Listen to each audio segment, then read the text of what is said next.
En memoria de Paulina, Adolfo Bioy Casares. Siempre quise a Paulina.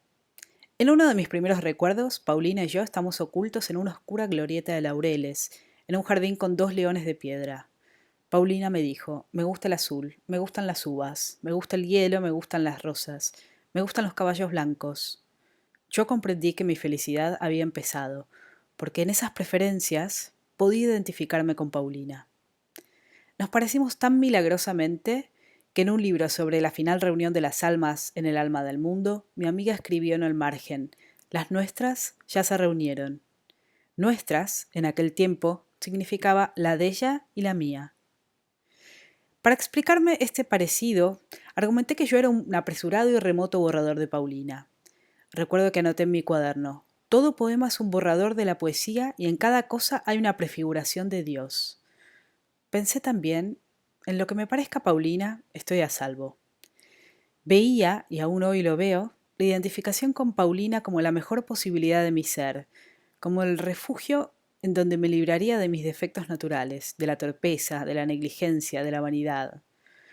La vida fue una dulce costumbre que nos llevó a esperar, como algo natural y cierto, nuestro futuro matrimonio. Los padres de Paulina, insensibles al prestigio literario prematuramente alcanzado y perdido por mí, prometieron dar el consentimiento cuando me doctorara. Muchas veces nosotros imaginábamos un ordenado porvenir, con tiempo suficiente para trabajar, para viajar y para querernos. Lo imaginábamos con tanta vividez que nos persuadíamos de que ya vivíamos juntos. Hablar de nuestro casamiento no nos inducía a tratarnos como novios. Toda la infancia la pasamos juntos y seguía habiendo entre nosotros una pudorosa amistad de niños. No me atrevía a encarnar el papel de enamorado y a decirle en tono solemne, te quiero. Sin embargo, cómo la quería, con qué amor atónito y escrupuloso yo miraba su resplandeciente perfección. A Paulina le agradaba que yo recibiera amigos. Preparaba todo, atendía a los invitados y, secretamente, jugaba a ser dueña de casa. Confieso que esas reuniones no me alegraban. La que ofrecimos para que Julio Montero conociera escritores no fue una excepción. La víspera, Montero me había visitado por primera vez. Esgrimía, en la ocasión, un copioso manuscrito y el despótico derecho que la obra inédita confiere sobre el tiempo del prójimo. Un rato después de la visita, yo había olvidado esa cara hirsuta y casi negra. En lo que se refiere al cuento que me leyó, Montero me había encarecido que le dijera con toda sinceridad si el impacto de su amargura resultaba demasiado fuerte, acaso fuera notable porque revelaba un vago propósito de imitar a escritores positivamente diversos. La idea central procedía del probable sofisma. Si una determinada melodía surge de una relación entre un violín y los movimientos del violinista, de una determinada relación entre el movimiento y la materia, surgía el alma de cada persona. El héroe del cuento fabricaba una máquina para producir almas, una suerte de bastidor con maderas y violines. Después el héroe moría. Velaban y enterraban el cadáver, pero él estaba secretamente vivo en el bastidor. Hacia el último párrafo, el bastidor aparecía junto a un esteroscopio y un trípode con una piedra de galena en el cuarto donde había muerto una señorita. Cuando logré apartarlo de los problemas de su argumento, Montero manifestó una extraña ambición por conocer a escritores. Vuelva mañana por la tarde, le dije. Le presentaré a algunos. Se describió a sí mismo como un salvaje y aceptó la invitación. Quizá movido por el agrado de verlo partir, bajé con él hasta la puerta de calle. Cuando salimos del ascensor, Montero descubrió el jardín que hay en el patio. A veces, en la tenue luz de la tarde, viéndolo a través del portón de vidrio que lo separa del hall, ese diminuto jardín sugiere la misteriosa imagen de un bosque en el fondo de un lago. De noche, proyectores de luz lila y de luz anaranjada lo convierten en un horrible paraíso de caramelo. Montero lo vio de noche. Le seré franco, me dijo, resignándose a quitar los ojos del jardín. De cuanto he visto en la casa, esto es lo más interesante. Al otro día Paulina llegó temprano. A las 5 de la tarde ya tenía todo listo para el recibo. Le mostré una estatuita china de piedra verde que yo había comprado esa mañana en un anticuario. Era un caballo salvaje con las manos en el aire y la crin levantada. El vendedor me aseguró que simbolizaba la pasión. Paulina puso el caballito en un estante de la biblioteca y exclamó: «Es hermoso, como la primera pasión de una vida». Cuando le dije que se lo regalaba, impulsivamente me echó los brazos al cuello y me besó. Tomamos el té en el antecomedor. Le conté que me habían ofrecido una beca para estudiar 2 años en Londres. De pronto, creímos en un inmediato casamiento, en el viaje, en nuestra vida en Inglaterra. Nos parecía tan inmediata como el casamiento. Consideramos pormenores de economía doméstica, las privaciones casi dulces a que nos someteríamos, la distribución de horas de estudio, de paseo, de reposo y tal vez de trabajo, lo que haría Paulina mientras yo asistiera a los cursos, la ropa y los libros que llevaríamos. Después de un rato de proyectos, admitimos que yo tendría que renunciar a la beca. Faltaba una semana para mis exámenes, pero ya era evidente que los padres de Paulina querían postergar nuestro casamiento. Empezaron a llegar los invitados. Yo no me sentía feliz. Cuando conversaba con una persona, solo pensaba en pretextos para dejarla. Proponer un tema que interesara al interlocutor me parecía imposible. Si quería recordar algo, no tenía memoria o la tenía demasiado lejos. Ansioso, fútil, abatido, pasaba de un grupo a otro, deseando que la gente se fuera, que nos quedáramos solos, que llegara el momento, ay, tan breve, de acompañar a Paulina hasta su casa. Cerca de la ventana, mi novia hablaba con Montero. Cuando la miré, levantó los ojos e inclinó hacia mí su cara perfecta. Sentí que en la ternura de Paulina había un refugio inviolable, en donde estábamos solos. ¿Cómo anhelé decirle que la quería? Tomé la firme resolución de abandonar esa misma noche mi pueril y absurda vergüenza de hablarle de amor. Si ahora pudiera, suspiré, comunicarle mi pensamiento. En su mirada palpitó una generosa, alegre y sorprendida gratitud. Paulina me preguntó en qué poema un hombre se aleja tanto de una mujer que no la saluda cuando la encuentra en el cielo. Yo sabía que el poema era de Browning y vagamente recordaba los versos. Pasé el resto de la tarde buscándolos en la edición de Oxford. Si no me dejaban con Paulina, buscar algo para ella era preferible a conversar con otras personas, pero estaba singularmente ofuscado y me pregunté si la imposibilidad de encontrar el poema no entrañaba un presagio. Miré hacia la ventana. Luis Alberto Morgan, el pianista, debió de notar mi ansiedad porque me dijo: Paulina está mostrando la casa a Montero. Me encogí de hombros, oculté apenas el fastidio y simulé interesarme de nuevo en el libro de Browning. Oblicuamente vi a Morgan entrando en mi cuarto. Pensé, va a llamarla. Enseguida reapareció con Paulina y con Montero. Por fin alguien se fue. Después, con despreocupación y lentitud, partieron otros.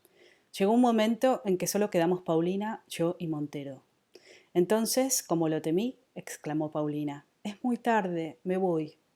Montero intervino rápidamente. Si me permite, la acompañaré hasta su casa. Yo también te acompañaré, respondí. Le hablé a Paulina, pero miré a Montero. Pretendí que los ojos le comunicaran mi desprecio y mi odio. Al llegar abajo, advertí que Paulina no tenía el caballito chino. Le dije: ¿has olvidado mi regalo? Subí al departamento y volví con la estatuita. Los encontré apoyados en el portón de vidrio, mirando el jardín. Tomé del brazo a Paulina y no permití que Montero se le acercara por el otro lado. En la conversación, prescindí ostensiblemente de Montero. No se ofendió. Cuando nos despedimos de Paulina, insistió en acompañarme hasta casa. En el trayecto habló de literatura, probablemente con sinceridad y con fervor. Me dije: él es el literato, yo soy un hombre cansado, frívolamente preocupado por una mujer. Consideré la incongruencia que había entre su vigor físico y su debilidad literaria. Pensé: una caparazón lo protege, no le llega lo que siente el interlocutor. Miré con odio sus ojos despiertos, su bigote hirsuto, su pescuezo fornido. Aquella semana casi no vi a Paulina. Estudié mucho. Después del último examen, la llamé por teléfono. Me felicitó con una insistencia que no parecía natural y dijo que al fin de la tarde iría a casa. Dormí la siesta, me bañé lentamente y esperé a Paulina hojeando un libro sobre los Faustos de Müller y de Lessing.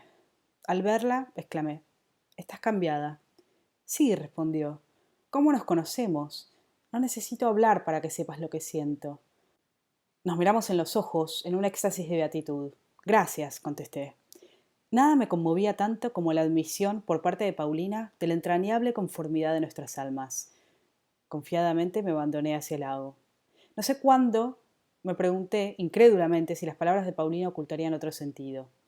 Antes de que yo considerara esa posibilidad, Paulina emprendió una confusa explicación.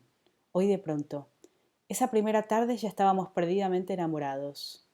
Me pregunté quiénes estaban enamorados. Paulina continuó. Es muy celoso.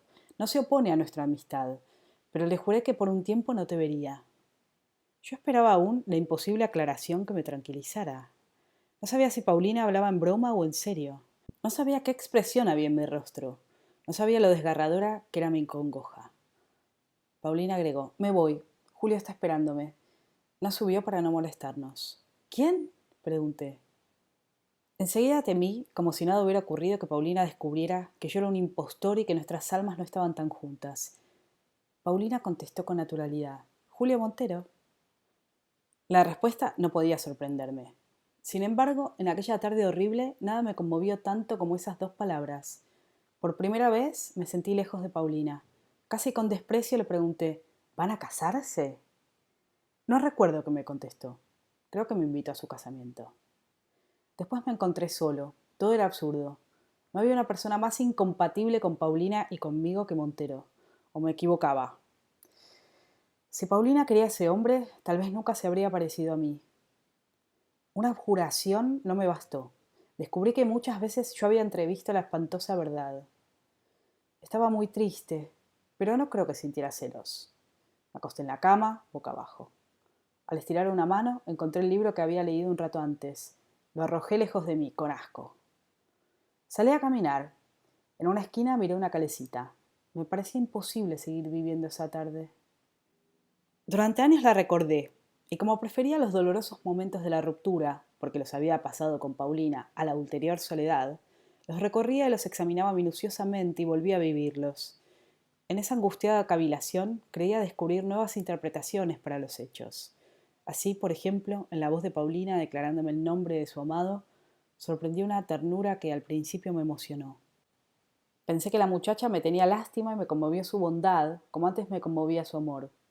Luego, recapacitando, deduje que esa ternura no era para mí, sino para el nombre pronunciado.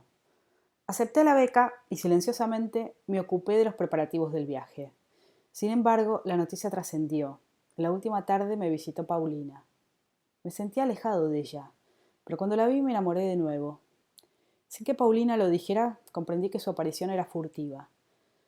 La tomé de las manos, trémulo de agradecimiento. Paulina exclamó, siempre te querré. De algún modo, siempre te querré más que a nadie. Tal vez creyó que había cometido una traición. Sabía que yo no dudaba de su lealtad hacia Montero, pero disgustada por haber pronunciado palabras que entrañaran, si no para mí, para un testigo imaginario, una intención desleal, agregó rápidamente, es claro, lo que siento por ti no cuenta. Estoy enamorada de Julio. Todo lo demás, dijo, no tenía importancia. El pasado era una región desierta en que ella había esperado Montero. De nuestro amor o amistad no se acordó. Después hablamos poco. Yo estaba muy resentido y fingí tener prisa. Acompañé en el ascensor. Al abrir la puerta, retumbó inmediata la lluvia. Buscaré un taxímetro, dije. Con una súbita emoción en la voz, Paulina me gritó, adiós, querido. Cruzó corriendo la calle y desapareció a lo lejos. Me volví, tristemente. Al levantar los ojos vi a un hombre agazapado en el jardín. El hombre se incorporó y apoyó las manos y la cara contra el portón de vidrio. Era Montero. Rayos de luz lila y de luz anaranjada se cruzaban sobre un fondo verde, con boscajes oscuros. La cara de Montero, apretada contra el vidrio mojado, parecía blanquecina y deforme. Pensé en acuarios, en peces de acuarios. Luego, con frívola amargura, me dije que la cara de Montero sugería a otros monstruos, los peces deformados por la presión del agua, que habitan en el fondo del mar. Al otro día, a la mañana, me embarqué. Durante el viaje casi no salí del camarote. Escribí y estudié mucho. Quería olvidar a Paulina. En mis 2 años de Inglaterra evité cuanto pudiera recordármela. Desde los encuentros con argentinos hasta los pocos telegramas de Buenos Aires que publicaban los diarios. Es verdad que se me aparecía en el sueño, con una vividez tan persuasiva y tan real, que me pregunté si mi alma no contrarrestaba de noche las privaciones que yo le imponía en la vigilia. Eludí obstinadamente su recuerdo. Hacia el fin del primer año logré excluirla de mis noches y casi olvidarla. La tarde que llegué de Europa volví a pensar en Paulina. Con aprensión Me dije que tal vez en casa los recuerdos fueran demasiado vivos. Cuando entré en mi cuarto sentí alguna emoción y me detuve respetuosamente, conmemorando el pasado y los extremos de alegría y de congoja que yo había conocido. Entonces tuve una revelación vergonzosa. No me conmovían secretos monumentos de nuestro amor, repentinamente manifestados en lo más íntimo de la memoria. Me conmovía la enfática luz que entraba por la ventana, la luz de Buenos Aires. A eso de las 4 fui hasta la esquina y compré 1 kilo de café. En la panadería, el patrón me reconoció, me saludó con estruendosa cordialidad y me informó que desde hacía mucho tiempo, 6 meses por lo menos, yo no lo honraba con mis compras. Después de estas amabilidades, le pedí, tímido y resignado, medio 1 kilo de pan. Me preguntó como siempre, ¿tostado o blanco? Le contesté, como siempre, blanco. Volví a casa. Era un día claro como un cristal y muy frío. Mientras preparaba el café pensé en Paulina. Hacia el fin de la tarde solíamos tomar una taza de café negro. Como en un sueño, pasé de una afable y ecuánime indiferencia a la emoción, a la locura que me produjo la aparición de Paulina.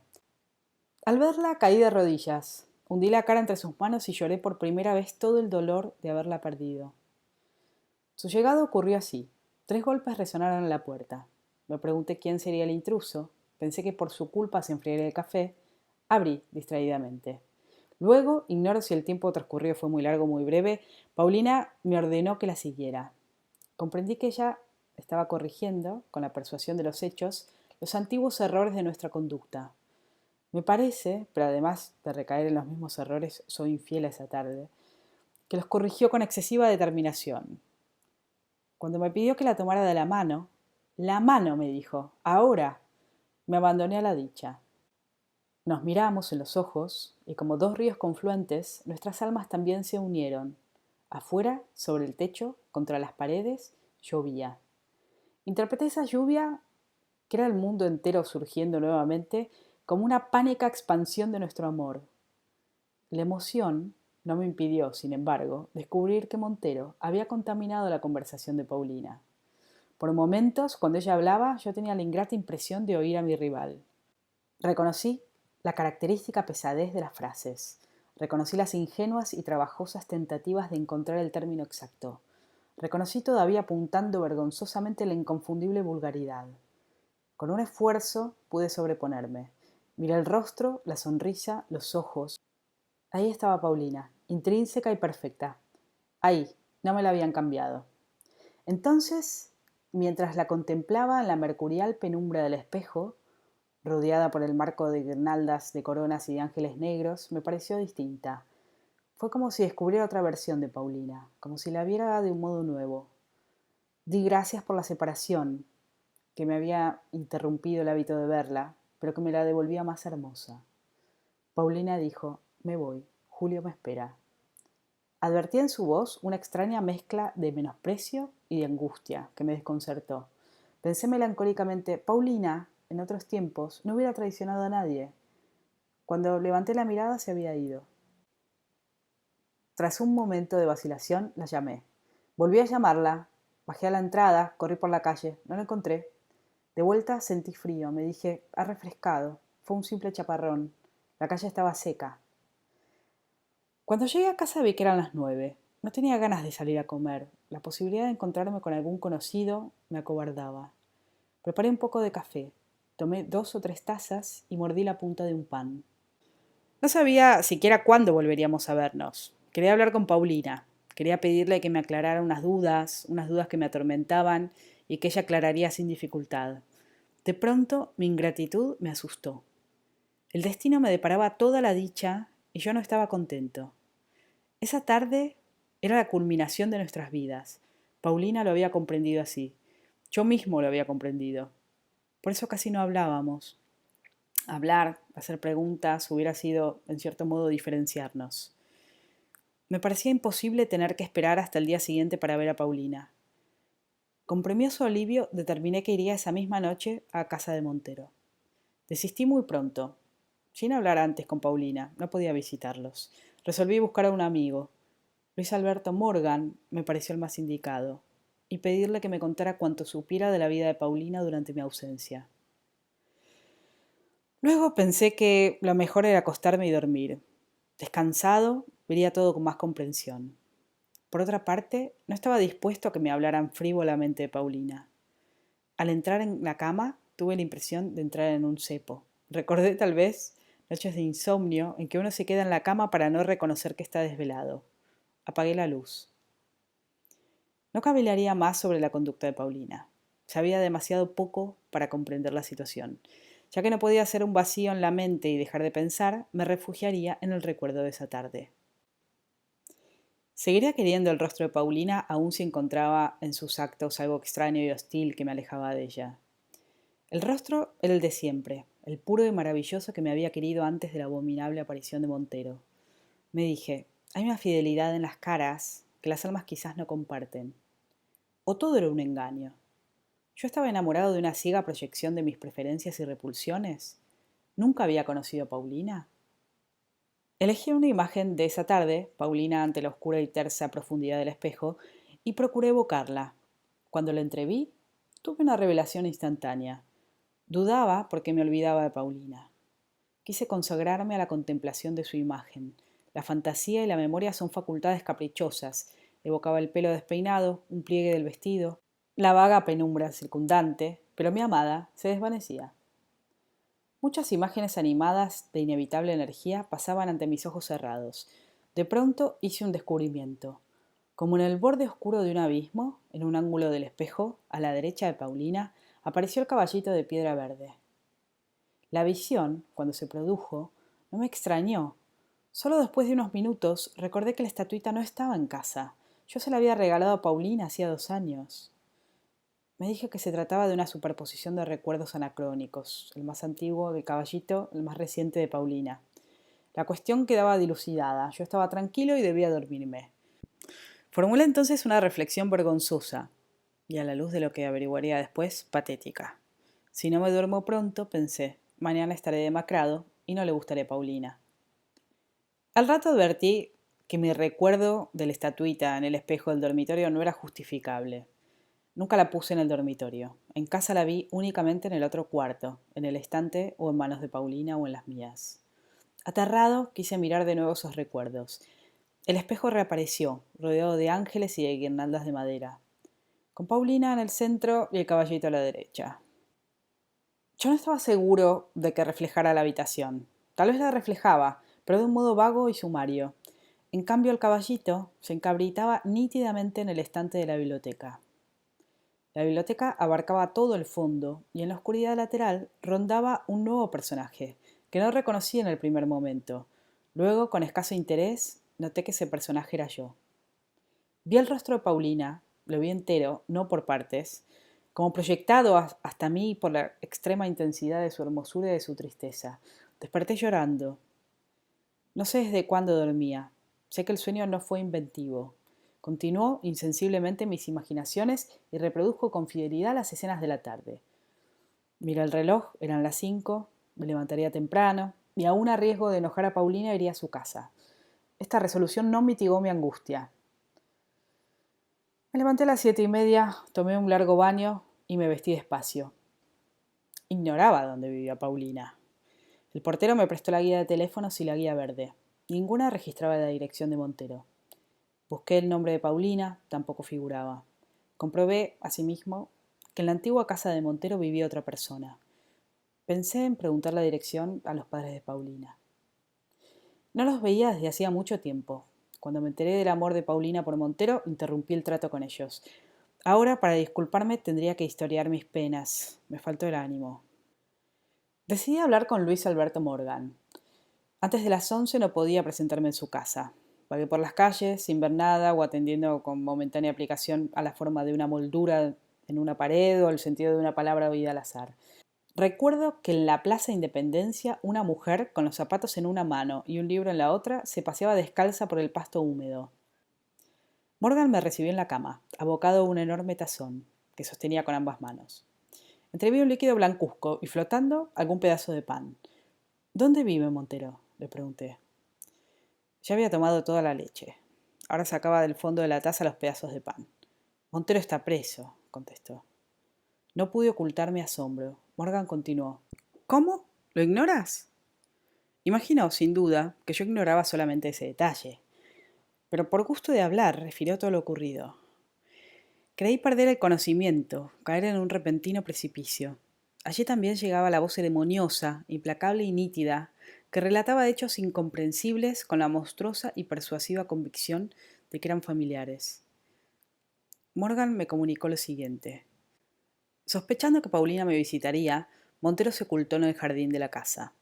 La vio salir, la siguió, la interpeló en la calle. Cuando se juntaron curiosos, la subió en un automóvil de alquiler.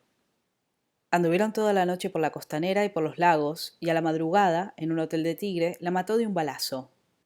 Esto no había ocurrido la noche anterior a esa mañana. Había ocurrido la noche anterior a mi viaje a Europa. Había ocurrido hacía 2 años. En los momentos más terribles de la vida solemos caer en una suerte de irresponsabilidad protectora y en vez de pensar en lo que nos ocurre, dirigimos la atención a trivialidades.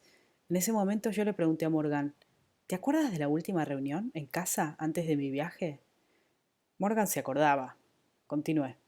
Cuando notaste que yo estaba preocupado y fuiste a mi dormitorio a buscar a Paulina, ¿qué hacía Montero? Nada, contestó Morgan, con cierta vivacidad. Nada. Sin embargo, ahora lo recuerdo, se miraba en el espejo. Volví a casa. Me crucé en la entrada con el portero. Afectando indiferencia, le pregunté, ¿sabe que murió la señorita Paulina? ¿Cómo no voy a saberlo? Respondió. Todos los diarios hablaron del asesinato y yo acabé declarando a la policía. El hombre me miró inquisitivamente. ¿Le ocurre algo? Dijo acercándose mucho. ¿Quiere que lo acompañe? Le di las gracias y me escapé hacia arriba. Tengo un vago recuerdo de haber forcejeado con una llave, de haber recogido unas cartas del otro lado de la puerta, de estar con los ojos cerrados, tendido boca abajo en la cama. Después me encontré frente al espejo, pensando, lo cierto es que Paulina me visitó anoche. Murió sabiendo que el matrimonio con Montero había sido una equivocación atroz, y que nosotros éramos la verdad. Volvió desde la muerte para completar su destino, nuestro destino. Recordé una frase que Paulina escribió hace años en un libro. Nuestras almas ya se reunieron.